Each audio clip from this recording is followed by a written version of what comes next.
اتكلم. عارف النهارده كان ايه؟ كان اول يوم ورك شوب نتعلمها. اسالي تاني عشان بجاوب.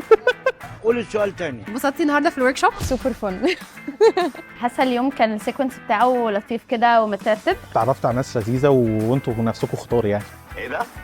كنت متحمسه جدا من بدايه اليوم، وحقيقي الموضوع كان زي الاكسبكتيشنز بتاعتي. يعني احنا اتعلمنا حاجات كتير، شفنا حاجات اكزامبلز كتير عمليه. اللي بسطني برضو ان انا شفتهم مبسوطين، كل واحد عايز يشارك ولا عايز يسجل والناس كان مايكو مبسوط. حبيت قوي داي 2 عشان كانت براكتيكال اكتر، فكتبنا واتبعت لنا بيت وكتبنا عليه وكده. لا مور ذان بيرفكت، كل حاجه اون بوينت فيها، كل البروسيس بتاعت اصلا الاد والجنجل وايه الفرق ما بينهم، عشان دي كانت حاجات دايما يمكن ما كناش نعرفها اصلا. حسيت الناس يعني كده في المود وعايزين يشاركوا ويجربوا ويشوفوا السيشن بتاعت المزيكا وكده، فانبسطت الصراحه، انبسطت من الانرجي بتاعت الناس قوي. لو هتوصفي الكورس في كلمتين ممكن تقولي ايه؟ ممكن اقول انها كانت فن وسبيسيفيك قوي، يعني فورماتيف كلير انسبيريشنال بوزيتيف كده.